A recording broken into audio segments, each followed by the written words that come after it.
जय यीशु। प्रभु यीशु के सामर्थ्यवान नाम पर और एक बार मेरे सभी भाई बहनों को और एक बार फादर अभिवादन करते हैं। बाइबल तीर्थ यात्रा के 281 दिन हम पूरा करते हैं। प्रवक्ता ग्रंथ के 19वां अध्याय, साथ साथ यिर्मयाह के 3-4 अध्याय, मत्ती के 21वां अध्याय। प्रवक्ता ग्रंथ के 19वां अध्याय में मुख्य रूप से 3 संदेश है। पहला संदेश पिछले अध्याय के अंत में जिस विषय पर मनन करते थे उसी का विस्तार है, वो है आत्मसंयम। आत्मसंयम की जरूरत मुख्य रूप से वासना और पेटूपन पर नियंत्रण रखने के बारे में बताया गया है। पीने की आदत, नशेबाजी और व्यभिचार अगर समय पर नियंत्रित नहीं रखेंगे, ऐसे व्यक्ति षड्यंत्र और कीड़ों का शिकार होगा, उसकी आत्मा का सत्यानाश होगा। ये बातें बताई गई हैं। उसके तुरंत बाद 4 से 17 तक के वचन में सामाजिक जीवन में बहुत ज़्यादा ध्यान रखने वाली एक बात पर हम मनन करते हैं। पवित्र आत्मा हमारा ध्यान आकर्षित करते हैं, वो है फालतू शब्दों पर नियंत्रण, जीभ पर नियंत्रण। किसी के बारे में कुछ बातें सुनी हैं, उसको फैलाना नहीं चाहिए, उसको नहीं फैलाना। इस विषय पर सख्त आदेश प्रभु दे रहे हैं। विशेषकर आज के ज़माना ऐसा है, नव माध्यमों के जरिए यानी सोशल मीडिया के जरिए कितनी अफवाहें फैलाई जाती है, कितनी निंदा कई लोगों की होती है। इसलिए हमें सावधान रहनी है। वचन हमको बताते हैं, तुमने कोई बात सुनी है, वचन 10, तुमने कोई बात सुनी है तो उसे अपने में बंद रखो, मत डरो, ऐसा करने पर तुम फट नहीं जाओगे। देखिए कितनी सुंदर बात बताते। आगे कहता है मूर्ख व्यक्ति ऐसा है, कोई बात सुनने पर ऐसा परेशान है, उस स्त्री की तरह परेशान है जिसका प्रसव निकट है। प्रसव निकट आने पर एक स्त्री को कितनी तकलीफ होती है, उसी तरह है किसी को कुछ बातें सुनने पर जब तक उसको बताएंगे नहीं कुछ लोगों को, तब तक वो परेशान रहते हैं। आगे कहते हैं 12वां वचन, मूर्ख के पेट में रहस्य की बात जांघ में लगे बाण की तरह होती है। किसी के जांघ में बाण लग जाने से कितनी परेशानी होती है, उसी तरह होता है कुछ लोग जो मूर्ख है। हालेलुया। इसलिए किसी के विषय में अगर आपके मित्र के बारे में आपने कुछ सुने हैं तो आप सीधा उनसे पूछ सकते हैं, अपने मित्र से पूछो। संभव है उसने ऐसा किया नहीं हो, यदि उसने किया भी हो तो उसे फिर ऐसा करने से ये रोकोगे आप सीधा जाकर पूछने से। ऐसी बात है। हालेलुया। इसलिए वो दूसरा संदेश। तीसरा संदेश सही प्रज्ञा के बारे में। सारा ज्ञान प्रज्ञा नहीं है। कुछ लोगों को आज के ज़माने में भी ऐसा है, काफ़ी ज्ञान है, विशेषकर मीडिया के बारे में, और कई प्रकार के ऐप्स आजकल निकलते हैं उसके बारे में, और कितने गेम्स है और स्पोर्ट्स है, इसके विषय में सब काफ़ी ज्ञान होगा। सारा ज्ञान प्रज्ञा नहीं है। सारा ज्ञान आपको महिमान्वित नहीं करेगा। वचन 19, बुराई का अनुभव प्रज्ञा नहीं है। बुराई का कुछ ज्ञान होता है, कुछ लोगों की चतुराई। आगे कहता है वचन 20, एक प्रकार की चतुराई घृणास्पद है।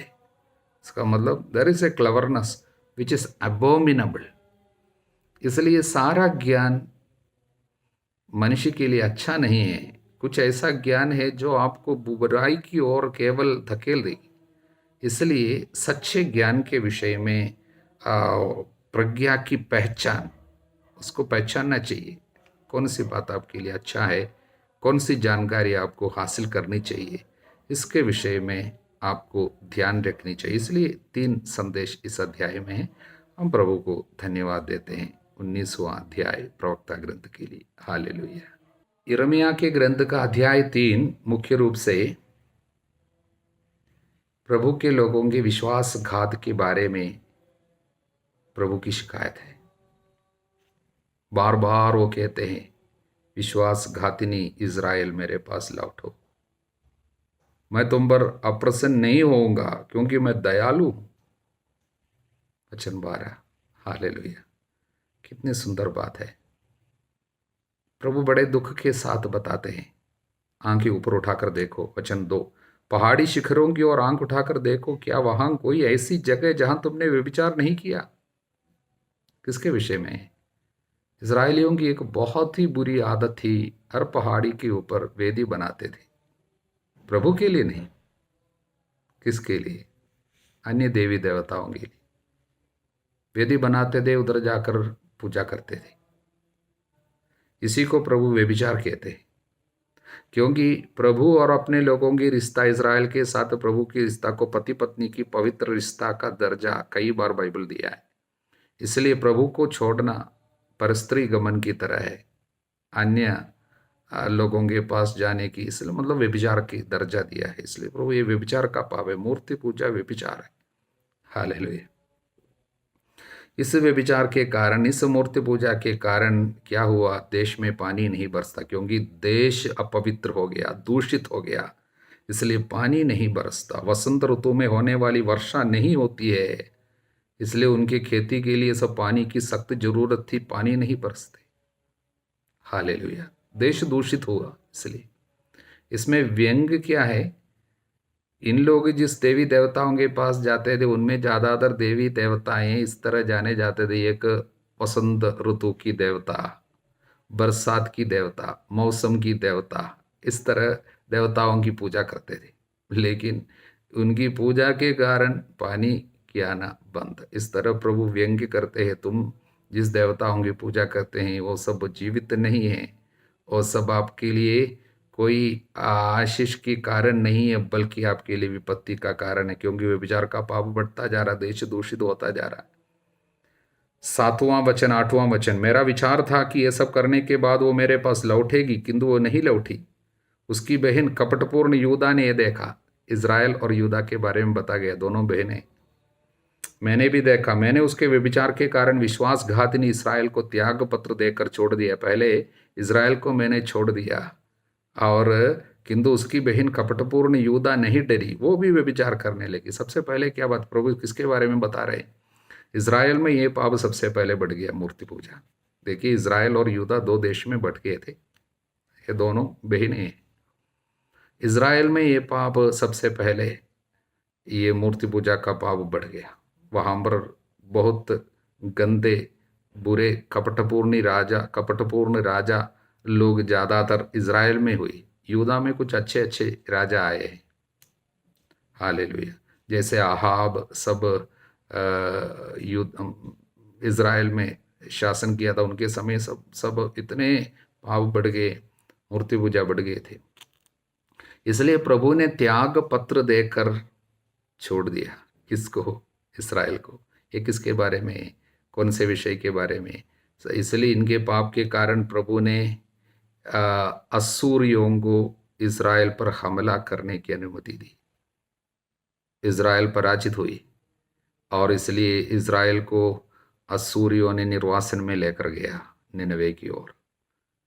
BC, प्रभु के ईसा पूर्व 722 में सबसे पहले इज़राइल राज्य समाप्त हुआ, और यूदा ये देखकर पश्चाताप करेंगे। प्रभु ने सोचा इज़राइल की तरह पाप नहीं करेंगे, पश्चाताप करेंगे, प्रभु के पास लौट आएंगे। प्रभु सोचा, लेकिन वो भी व्यभिचार करने लगी। कपटपूर्ण यूदा नहीं डरी, वो भी व्यभिचार करने लगी। हालेलुया।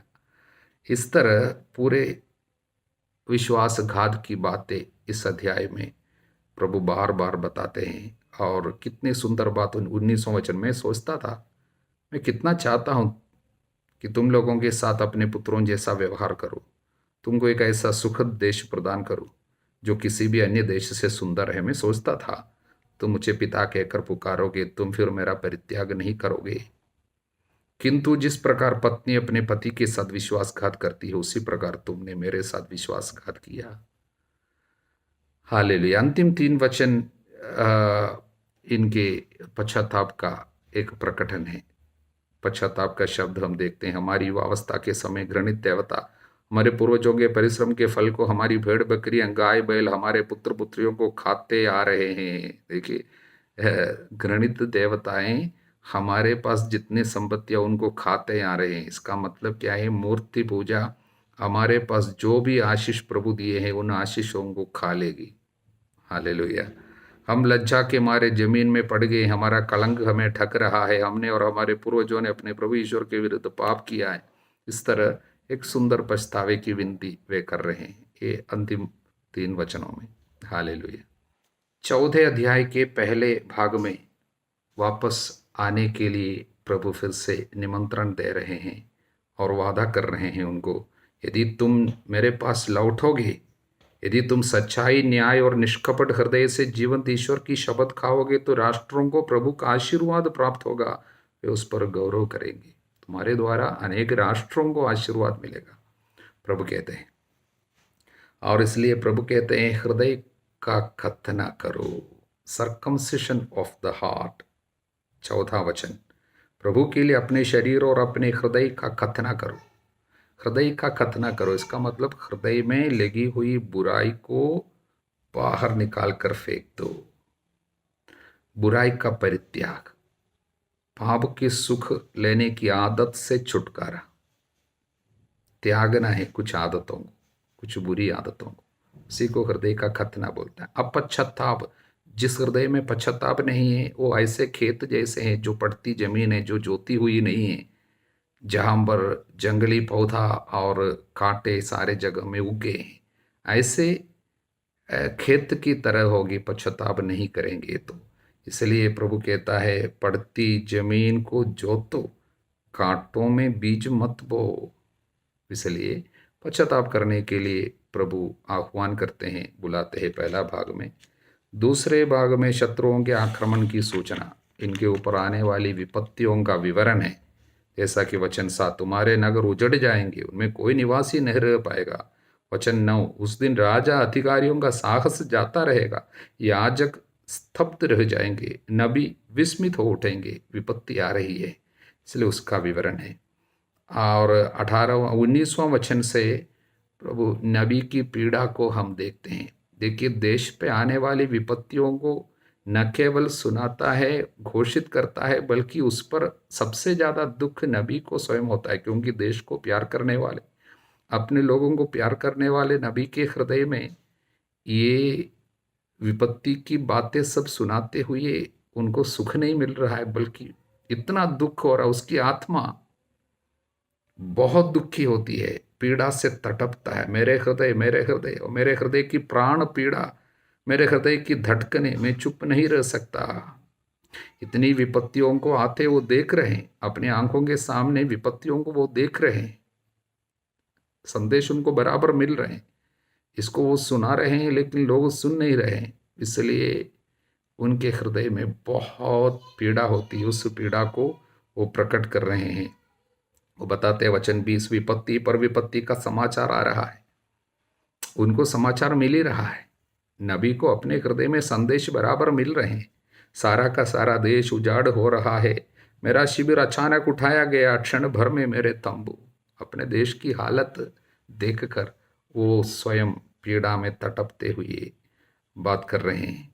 आगे सियोन के दर्द के बारे में भी वो कह रहे हैं, मैं प्रसव पीड़िता की सी कराह, प्रथम बार जन्म देने वाली का चीत्कार सुनता हूँ। देखिए, अपने दर्शन में वो लोगों के दर्द को देख रहे हैं, और सियोन की आवाज़ वो एक प्रसव पीड़िता की तरह चिल्ला रही है। वो सियोन की हाँफती हुई पुत्री की आवाज़ है, प्रभु के लोगों की आवाज़ है, जो ये कहते हुए हाथ पसारती है, हाय मैं बेहोश हो रही हूँ, मैं हत्यारों के हाथ में पड़ी। विपत्ति आते वक्त लोगों की हालत क्या होगी? उस समय वे चिल्लाएंगे, उस समय वे रोएंगे, वो रोना, वो उनकी कराहना, ये सब नबी अपने दर्शन में देख रहे हैं, और उसी को वे प्रकट कर रहे हैं इस अध्याय में। हालेलुया। मत्ती के सुसमाचार के अध्याय 21, सबसे पहले यरूशलेम ईसा का प्रवेश। ईसा ने 2 शिष्यों को कहते हुए भेजा, सामने के गांव जाओ, वहां पहुंचते ही तुम्हें बंधी हुई गदही मिलेगी, उसके साथ एक बछड़ा, उन्हें खोलकर मेरे पास ले आओ। यदि कोई बोले तो कह देना, प्रभु को इनकी जरूरत है। हालेलुया। प्रियजनों, प्रभु के अधिकार को दर्शाता है। सब कुछ के ऊपर उसको अधिकार है। हालेलुया। और प्रभु सर्वज्ञानी है, सबको देखता है, उसकी सर्वज्ञता को दर्शाता है। क्योंकि फलाने गांव में वो रास्ते किनारे बंधी हुई वो गदही को और उसके बछड़े को प्रभु यहाँ से देख लिया। अगर उसको देखा है तो क्या आपको और मुझको क्या नहीं देखेगा? अगर वो गदही को बछड़े को प्रभु इस्तेमाल किया है तो क्या हमको इस्तेमाल नहीं करेगा? क्या हमको वो अपने काम में नहीं लगाएंगे? जरूर। हालेलुया। इसलिए प्रभु का अधिकार और उसकी सर्वज्ञता।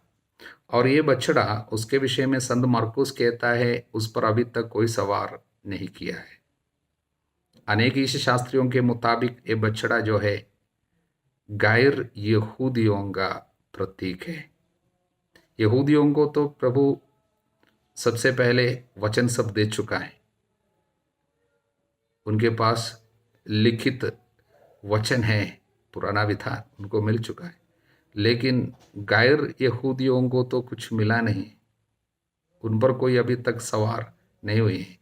उनके ऊपर प्रभु अभी सवार हो रहे हैं, उनके पापों की क्षमा मिल रही है, उनको प्रभु पवित्र कर रहे हैं, उनको अभी अपने काम में लगाएंगे। कलीसिया में आने वाले गैर यहूदियों का प्रतीक है ये बछड़ा, जिस पर अभी तक कोई सवार नहीं हुआ है। हालेलुया। और उसके बाद हम मंदिर से बिक्री करने वालों का निष्कासन देखते हैं। ईसा ने मंदिर में प्रवेश किया, वहां से सब बेचने खरीदने वालों को बाहर निकाल दिया। सराफों की मेजें, कबूतर बेचने वालों की चौकियां उलट दी। संत यरोम के मुताबिक यीशु के किए हुए चमत्कारों में एक बड़ा चमत्कार यह है, क्योंकि वो गरीब आदमी, यीशु गरीब था, वो किस तरह यहाँ के बड़े बड़े लोगों को, पैसा वालों को और सराफों की मेजें, कबूतर बेचने वालों की चौकियां सब उलटती, उनको बाहर करा दी। कैसे उनको यह अनुमति मिली? किस तरह उसने ऐसा किया और ये लोग मान लिया, कोई विरोध नहीं किया। ये बड़ा चमत्कार है यीशु का। इस तरह संत जेरोम बोलते हैं। हालेलुया। और प्रभु ने कहा मेरा घर प्रार्थना का घर कहलाएगा। अभी आराधना में होने वाली एक नई मोड़ इसमें है। अभी प्रभु का घर केवल प्रार्थना के लिए। पहले आराधना में इन चीज़ों की सब जरूरत थी, क्या है, कबूतर की और अन्य जानवरों की सब जरूरत थी। अब उसकी सब जरूरतें नहीं है, क्योंकि यीशु के दुख भोग और मृत्यु के साथ साथ पुरानी आराधनाओं की रीति समाप्त होगी। कलीसिया में प्रार्थना, अब केवल प्रार्थना की जरूरत है। प्रभु प्रार्थना के लिए इंतजार कर रहे हैं, प्रार्थना के लिए हम लोगों को बुला रहे हैं। प्रार्थना का घर। साथ साथ प्रभु हमसे ये पूछते हैं क्या, और प्रभु कहता है परंतु तुम लोग उसे लुटेरों का अड्डा बनाए हो। लुटेरों का अड्डा बनाया। अनेक ईश शास्त्रियों के मुताबिक प्रभु सबसे पहले हम सभी लोगों के बारे में ये बताना चाहते हैं, क्या मेरा घर जो है प्रार्थना का घर बनाया। हालेलुया। हमारा हृदय लुटेरों का अड्डा है, पैसा के प्रति लालच है, अभी भी आध्यात्मिक कार्यों में भी आप केवल फायदा खोजते हैं। प्रभु का आदर, प्रभु को प्यार, इन बातों का अभाव है। केवल यहाँ पर फायदा के लिए कार्य हो रहा है और खरीदारी बिक्री, इन बातों पर जरूरत से ज़्यादा लगाव है हृदय में। लुटेरों का अड्डा बन गया है। वासना, लालच, घमंड, ईर्ष्या, गुस्सा, पेटूपन, इन चीज़ों को सब अंदर रहने दिया। क्या लुटेरों का अड्डा बन गया है? प्रभु पूछते हैं प्रार्थना के लिए कितना समय देते हैं। आपका घर यदि प्रभु का घर है तो प्रार्थना होगी। क्या घर में प्रार्थना है?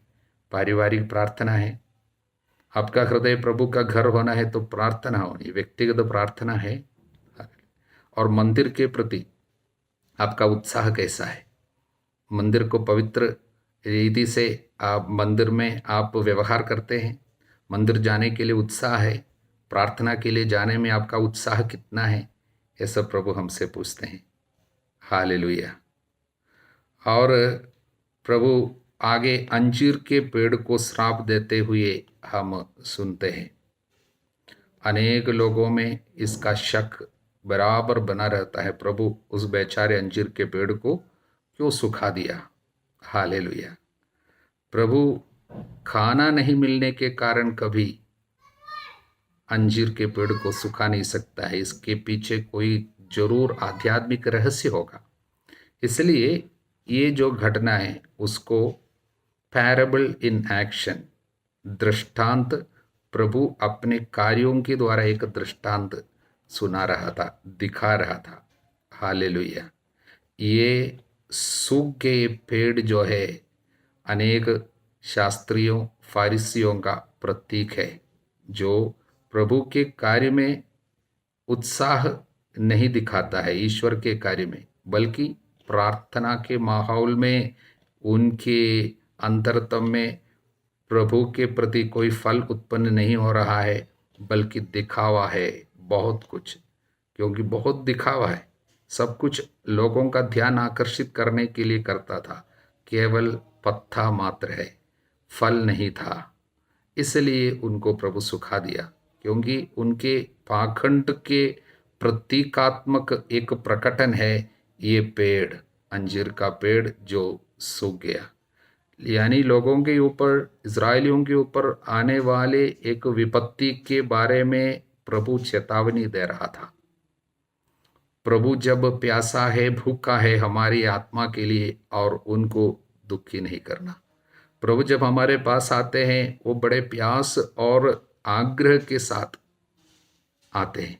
वो भूखा है, वो प्यासा है। अंत में जब प्रभु ने बोला मैं प्यासा हूं, किसके लिए? पानी के लिए नहीं, हमारी आत्मा के लिए। जब हमारे पास प्रभु बार बार आते हैं, हमारे अंदर फल यदि नहीं देखेगा, यीशु के प्यास को बुझाने के लिए, उनके भूख को मिटाने के लिए आप तत्पर नहीं है, प्रभु के कार्य में उत्साह नहीं है, ये जरूर हमारे ऊपर श्राप को लाएगा। इस बात को प्रभु प्रकट कर रहे हैं। हालेलुया।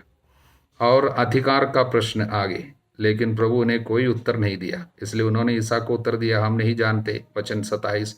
इस पर ईसा ने उनसे कहा, तब मैं भी आप लोगों को नहीं बताऊंगा मैं किस अधिकार से ये सब कर रहा हूं।